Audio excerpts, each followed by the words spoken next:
Shalom Sobat Pasutri sekalian yang terkasih di dalam Tuhan Yesus Kristus. Puji Tuhan, hari ini kita bisa berkumpul lagi secara virtual melalui media YouTube GKI Mangga Besar dan Berkat Hidup Net.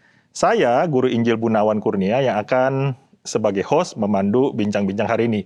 Bersama dengan saya, Bapak Pendeta Cangkuifa. Selamat datang lagi, Pak, di studio kami. Ya, shalom semuanya. God bless. Oke, senang bisa bertemu dengan Pak hari ini untuk membicarakan beberapa hal sehubungan dengan Pasutri. Puji Tuhan. Ya. Nah, Sobat Pasutri sekalian, Pendeta Cangkuifa adalah alumni dari STT Reform Indonesia dan mendapatkan gelar Magister Divinitas. Selain itu, Pak Cangkuifa juga mendapatkan gelar Sarjana Ekonomi. Lalu bersama istrinya, Ibu Liana, merintis Family Insight dan memiliki passion untuk melayani para pasutri untuk merawat pernikahan Kristen seumur hidup ya Pak ya. Amin. Ya, kemudian di Mei 1, 2020 telah mendirikan Stronger Marriage Online Class atau yang disingkat SMOC. Per Juni 2021 ada 20 angkatan dan sudah menghasilkan 100 alumni di 28 kota atau kabupaten di Indonesia. Dan saat ini Stronger Marriage Online Class atau SMOC sudah menjadi digital. Udah semakin berkembang ya Pak ya, dalam masa PPKM ini ya. Betul. Iya, ya. Dan menjadi konten dan bahan pemuritan pasutri-pasutri di Indonesia, mungkin bahkan sampai seluruh dunia. Ya. Amin. Dan bersama Ibu Liana sekarang sedang sibuk mempersiapkan kelas Premarital Digital dan Stronger Marriage Virtual Retreat. Nah, dan juga Ibu dan Pak Cang aktif live di media sosial seperti Facebook, Instagram, dan YouTube Family Insight untuk memberikan edukasi-edukasi pasutri supaya memiliki strategi dan kiat-kiat menikmati pernikahan seumur hidup. Dan Pak Cang beserta Ibu telah menulis 5 buku. Sobat Pasutri, yang pertama adalah Garam dan Terang Bagi Keluarga, Road to Transformation, lalu ada 2 buku yang berseri ya Pak ya, tentang dating ya Pak ya. Tentang dating insight, tentang pacaran Kristen. Nah, tentang pacaran Kristen ada 2 buku ya, Dating Insight 1 dan Dating Insight 2. Lalu yang terakhir yang baru saja diterbitkan adalah Stronger Marriage ya, The Journey is Begins.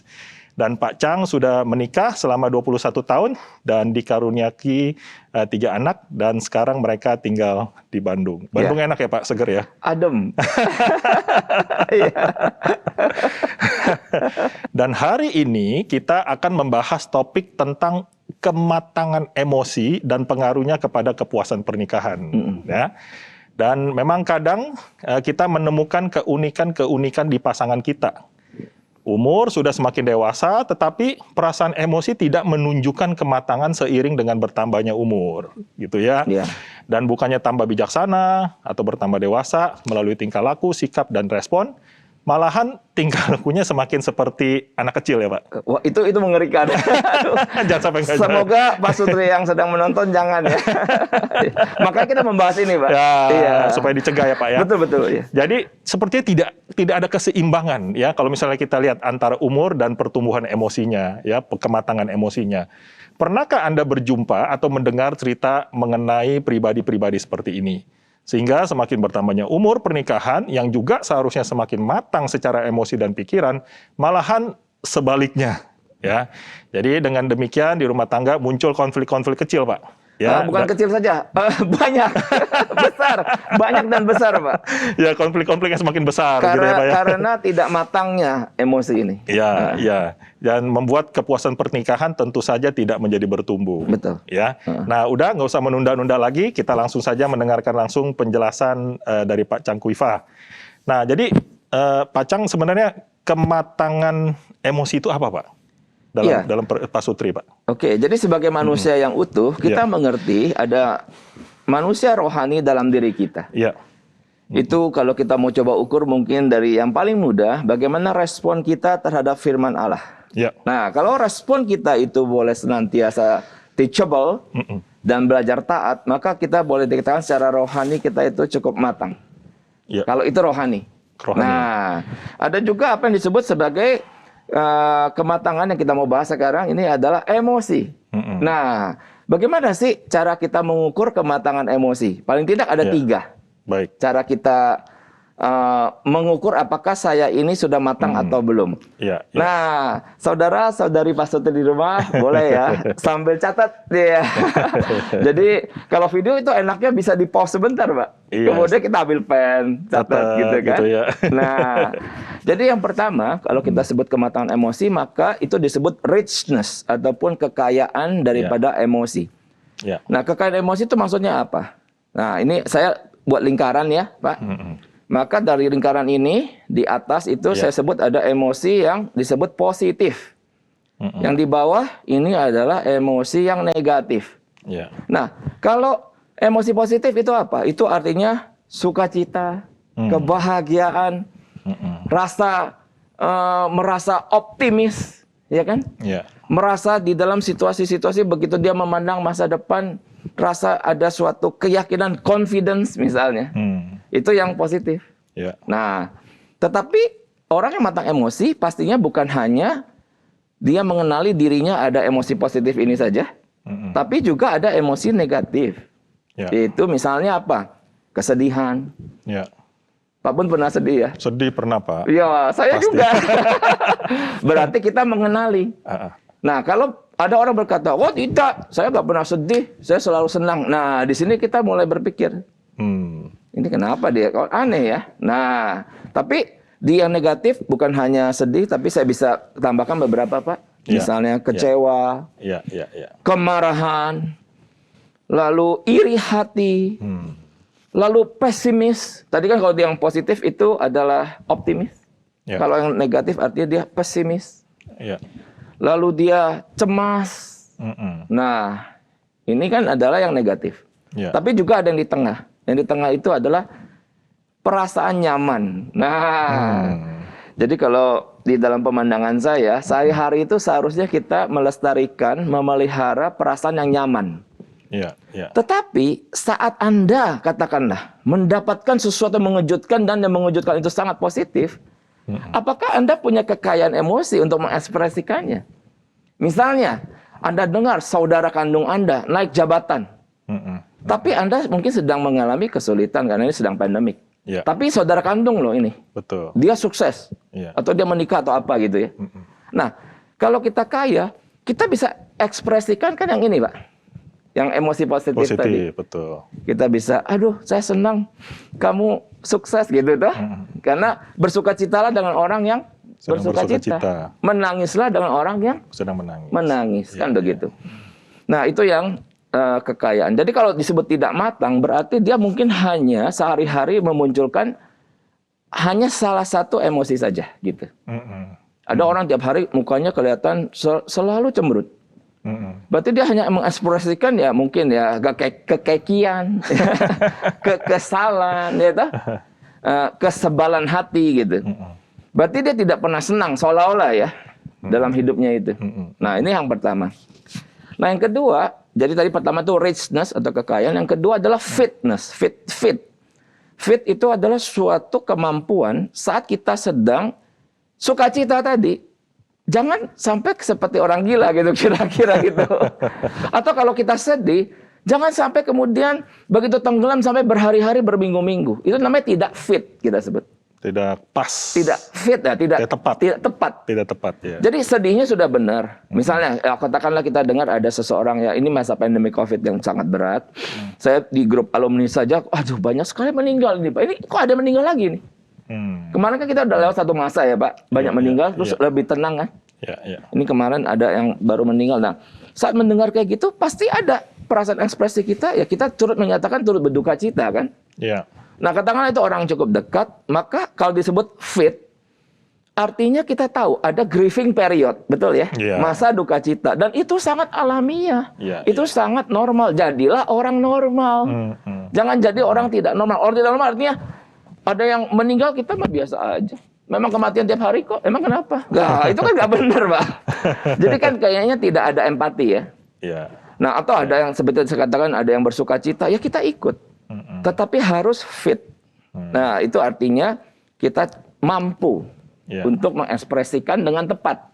Yang mana gitu. Nah, lalu yang disebut matang ada yang ketiga. Yang ketiga itu adalah kontrol. Nah, kontrol itu artinya mengendalikan.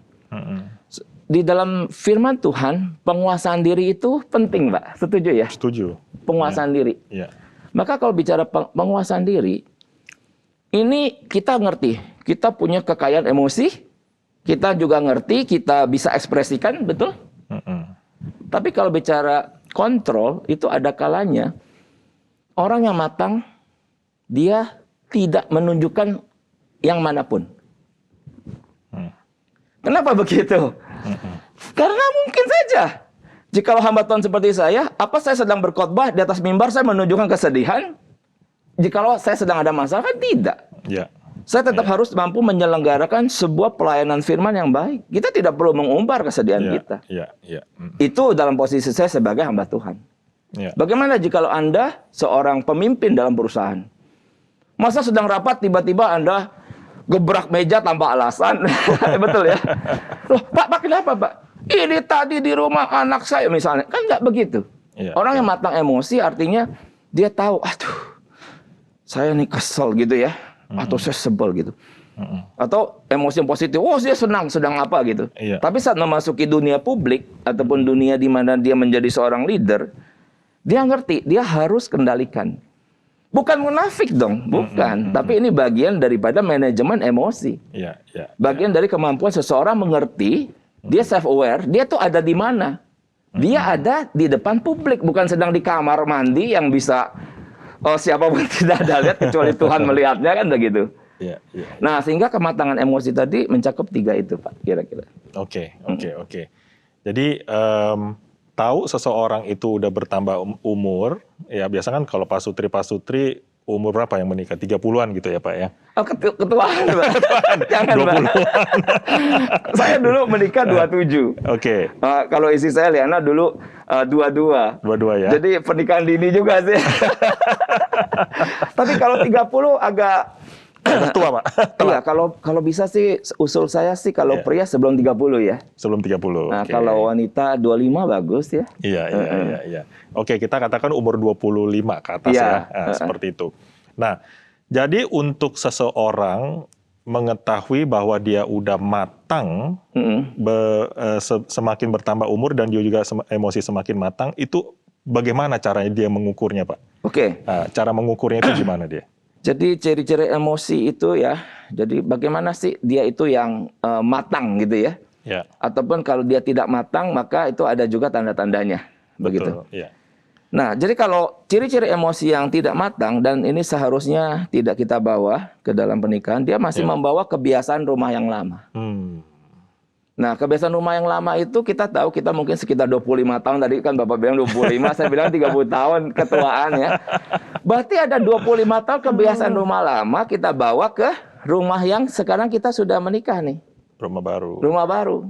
Nah, kita mengerti kenapa firman Tuhan menyatakan seorang laki-laki meninggalkan ayah dan ibu dan bersatu dengan istrinya, menjadi satu daging. Bersatu menjadi satu daging, keduanya telanjang, tidak merasa malu. Maka ini adalah sesuatu yang Tuhan inginkan. Bahwa saat kita menikah, maka suami istri membangun kebiasaan yang baru. Nah, kebiasaan yang baru ini, kalau diulang-ulang terus, kalau itu kebiasaan baik, akibatnya juga baik. Nah, kebiasaan ini kalau kebiasaan buruk, diulang-ulang terus ya bubar. Bubar ini pernikahan. Nggak percaya? Coba aja. Jangan sampai jadi. Iya, misalnya dulu waktu kita masih single, kita tidak terbiasa tidak terbiasa cuci piring lah. Nah, di rumah itu sudah ada pembantu kah atau siapa, kita kalau makan itu udah biasa taruh di meja, kita tinggal. Katakanlah itu kebiasaan. Si suami kayak gitu. Si istri juga. Nah, sekarang menikah. Ini nanti siapa yang cuci? Dua-duanya udah tinggal gitu. Jadi sampai besok loh, ini kok masih ada ya? Nah, akhirnya, oke lah istri yang lakukan gitu dah.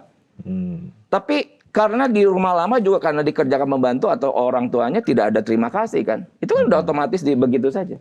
Sekarang istri udah lakukan tiap hari, gak ada saya thank you. Take it for granted.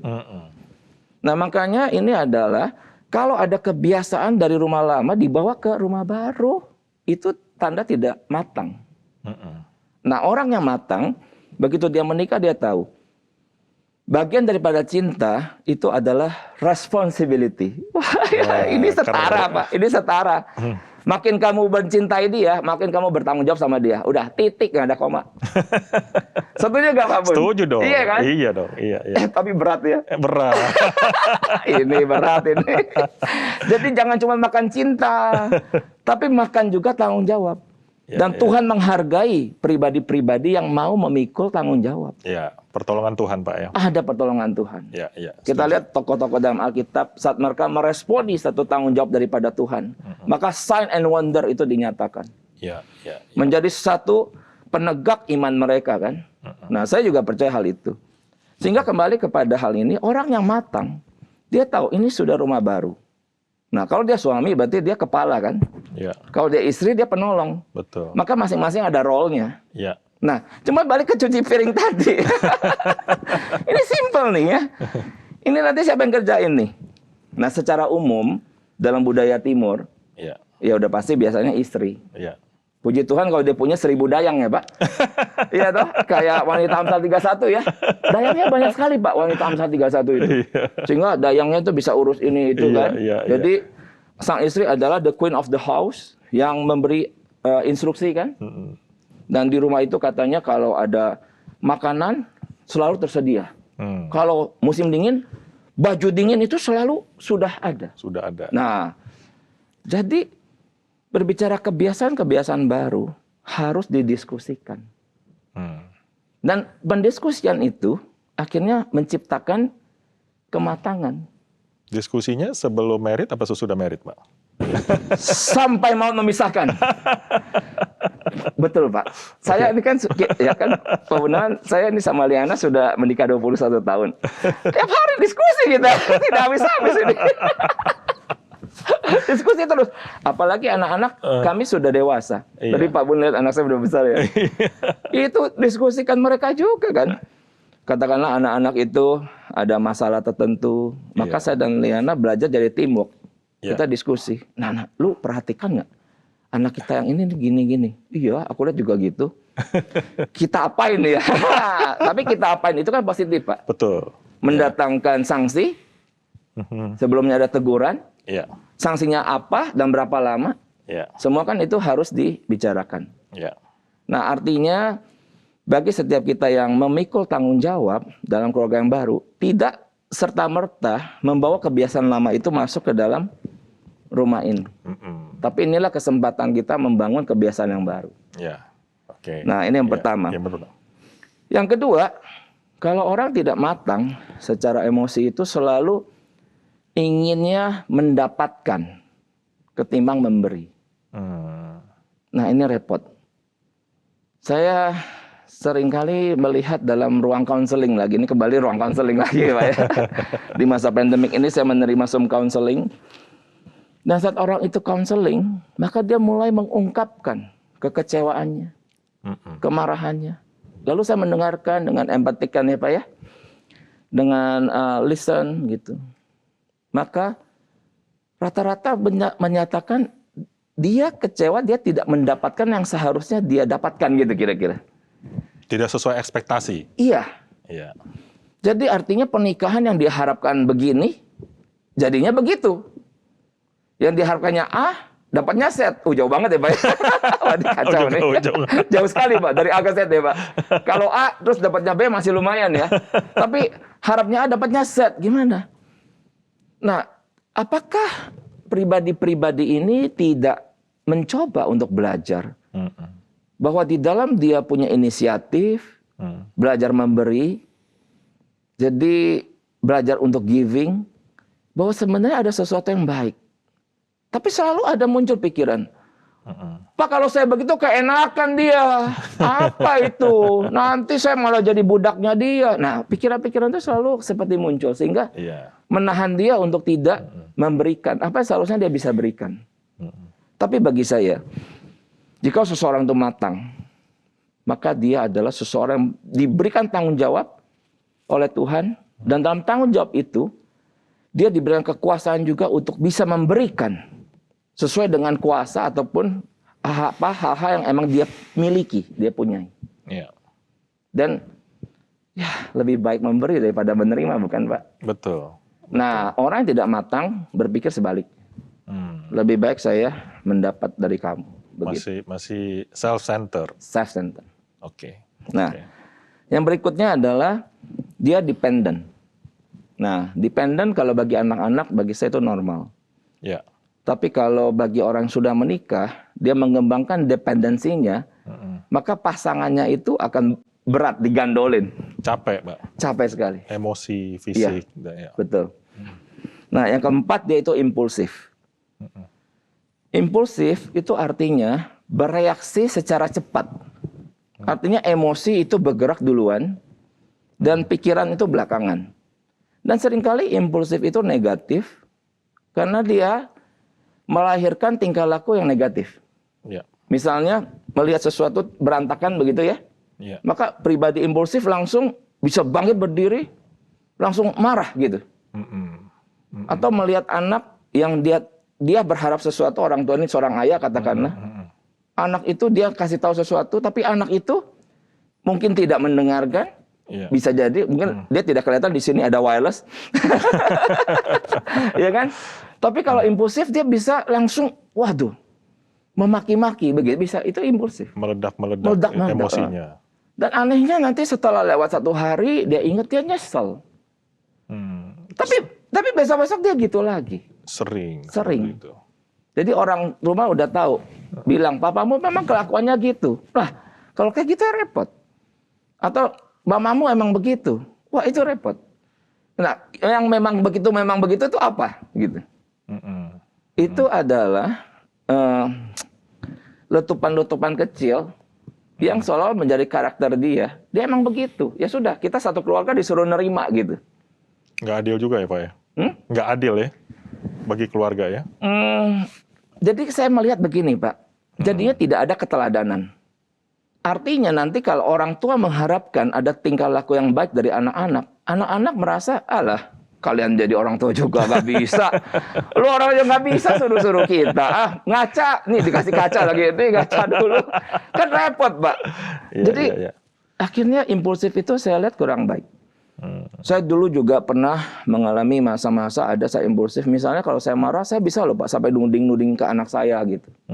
Nah, setelah anak saya dewasa, ya tadi Bapak lihat Josten ya, dia sudah dewasa ya. Nah, dia sudah bisa mengembangkan. Nah, ini penting. Yaitu waktu kita kecil, mungkin sifat daripada itu parenting memang instruktif.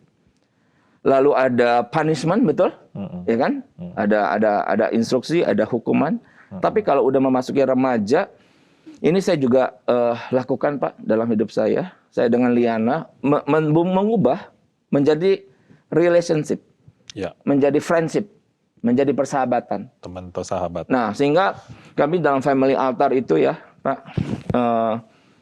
anak-anak itu saya juga izinkan mengungkapkan akan pikirannya, isi hatinya. Pernah satu ketika family altar itu isinya mereka boleh bicara apa saja tentang kelemahan papa mamanya. Nah, ini teman-teman boleh coba di rumah ya. Wah, bisa seru tuh. Iya. Nah, saat itu mungkin rasanya family altar paling panjang bagi kami, Pak. Kayaknya yang habis-habis gitu. Setelah mereka menyatakan kelemahan papanya, lalu mamanya kan. Nah, tetapi setelah menyatakan apa kelemahannya, saya juga sampaikan kenapa papa begitu. Bukan defense, kita tidak boleh defense. Kita cuma mencoba menjelaskan saja. Kalau dalam family altar yang lebih banyak menyatakan kelemahan istri atau anak, Pak? Waktu itu posisinya gini, anak-anak menyatakan kelemahan papa mamanya. Oh, oke, baik. Gitu. Jadi kedua ya. Iya, jadi kami parent sedang mau diberikan masukan oleh anak-anak. Jadi saya izinkan dari yang sulung bicara, lalu yang tengah, lalu yang kecil gitu. Saya rasa ini bagus sekali Pak ya. Jadi untuk mengetahui dan juga sebagai self reflection dan self awareness. Bagus sekali. Boleh Pak Sutri di rumah dicoba. Tapi sebelumnya juga minta pimpinan Tuhan ya. Ya, doa dulu. Doa dulu gitu. Nah, jadi yang sulung sampaikan. Nah, lalu yang tengah. Nah, salah satunya yang sulung sampaikan, Papa impulsif dia bilang. Jadi saya sebagai seorang telah menulis 5 buku. Pun saya akui saya ada kelemahan. Dan siapa yang bisa menunjukkan kelemahan itu jikalau bukan orang terdekat kita, Pak? Betul. Suami ya istri yang tunjukkan kelemahan, betul. Iya. Istri ya suami. Iya. Anak-anak yang tunjukkan kelemahan kalian, anak-anak, jikalau Anda anak-anak di rumah mendengarkan ini, ya papa mama. Dan kita papa mama juga tidak boleh ego, tidak boleh defense. Iya. Kita open. Iya. Nah, saat itu anak saya berkata, "Papa impulsif." Dalam hal apa kamu berkata begitu, J? Saya tanya gitu. Yang paling gede ya, Pak? Yang paling gede. Namanya Josten, saya panggil J. Iya. Dia jelaskan gini. Lalu saya juga jelaskan versi saya. Setelah saya jelaskan versi saya, dia sampaikan lagi untuk memberikan feedback. Iya. Nah, setelah itu saya bilang, oke, karena kamu bilang kayak gitu, maka Papa janji di hadapan Tuhan. Papa akan doa. Papa akan minta pertolongan Tuhan supaya Papa tidak impulsif. Nanti kalian jadi saksi ya. Iya. Nah, saya pikir kehadiran Tuhan justru di situ, Pak. Kita mendemonstrasikan vulnerability, jadi kerapuhan kita. Iya. Kita bukan orang sempurna. Kalau sempurna sudah masuk surga, Pak. Iya. Tapi kita masih manusia yang diproses. Iya. Dan hari ini ada anak-anak yang menyatakan ketidakmatangan emosi orang tuanya. Nah, refleksi diri dia anak-anak. Betul. Iya. Dan dengan demikian bagaimana? Ya, saya terima. Lalu saya berdoa, Pak, secara serius itu, Pak Bud. Tuhan, ini yang anak saya katakan, tolonglah saya supaya saya tidak impulsif lagi. Karena saya tahu impulsif itu merugikan. Secara cepat dia bisa melukai. Melalui kata-kata, melalui tindakan gitu, Pak. Iya. Melalui kalau orang impulsif, bisa ada yang katanya cincin kawin dibuang, Pak. Begitu udah sadar, itu dibuangnya kemana? Mahal juga soalnya. Wah, repot itu kalau kayak gitu ya. Waduh, ada yang handphone tuh dibanting. Kan repot, Pak. Semua mahal-mahal semua ya. Iya tuh. Nah, sehingga impulsif itu ya buruk. Jadi saya tahu itu buruk. Iya. Kalau saya impulsifnya irit, Pak. Nggak banting-banting. Jadi kita jangan yang mahal-mahal kalau impulsif ya. Kalau lagi impulsif, banyak makan nggak, Pak? Tambah banyak. Tambah banyak makan. Tambah gemuk ya. Nah, makanya akhirnya saya lihat orang yang tidak matang emosi, sekali lagi itu impulsif. Dan saya yang telah mengalami pernikahan sampai anak saya dewasa, ternyata saya pun masih ada kan, Pak, itu. Mungkin saya bisa berkata, dulu papa lebih parah, sekarang tuh udah lebih baik. Tapi namanya itu tetap defense. Buat apa sih kita defense, Pak? Artinya kalau di antara keluarga ada ketelanjangan tadi ya. Lalu setiap orang secara demokrasi asal sopan ya. Anak-anakku, kalian yang ada di rumah, kalau ingin sampaikan kepada papa mama, sampaikan dengan tenang. Kalian tetap ada hormat. Papa mau ngomong apa? Boleh nggak? Nah, boleh nggak? Tanya dulu. Kalau dia bilang nggak boleh, ya udah, kau doakan saja. Jangan ngomong. Iya. Karena bagi saya respect itu tetap penting. Kita boleh bicara, tapi hormat. Sama seperti doa kepada Allah Bapa di surga, kita boleh minta apapun. Tapi penuh dengan hormat. Itu penting. Nah, di titik ini, jikalau kita bisa membuang impulsif itu, kita akhirnya punya emosi kita lebih stabil. Orang yang matang ditandai dengan salah satunya kestabilan. Emosi dia. Saya lanjut ya, Pak? Iya, Pak, silakan. Dua lagi. Yang kelima, dia itu adalah egois, jadi self-centered. Yang keenam itu dia tidak bertanggung jawab. Jadi orang yang tidak matang emosi ditandai dengan dia selalu melihat kepada diri, dan terlebih ternyata dia adalah pribadi yang tidak mau memikul tanggung jawab. Sedangkan kita mengerti, orang makin dewasa, ada tanggung jawab yang harus dia pikul. Dan dalam tanggung jawab yang dia pikul itu, kita mengerti mungkin kita tidak sanggup. Saya sadar, banyak tanggung jawab yang saya harus pikul, saya juga tidak sanggup. Tapi itu menjadi sebuah konteks kehadiran Tuhan untuk menolong setiap kita. Dan begitu kita merasakan pertolongan Tuhan, kita boleh diteguhkan lagi iman kita itu, Pak. Nah, jadi memang di sini ada rumus-rumus tertentu ya. Bahwa di dalam kelemahan, kita tidak menutupi, kita tidak melupakan, kita tidak bertingkah laku seolah-olah tidak ada apa-apa, tapi akuilah secara jujur. Dan dalam kejujuran, keterbukaan, dan ketulusan, tetap kita mengundang Tuhan yang hidup. Bagi saya Tuhanku Yesus Kristus itu dia hidup. Sehingga dia sangat ingin terlibat di dalam mengurus diri kita. Dan yang dia urus apa? Ya kelemahan kita. Iya dong. Yang ada kekuatan, kita bersyukur. Kekuatan datang dari Tuhan. Yang ada kelemahan, Tuhan sampai hari ini masih ingin mengurus kita semua. Betul. Mengurus diri semua bukan bikin kita kurus ya. Tetapi maksudnya membentuk diri kita untuk makin serupa dia.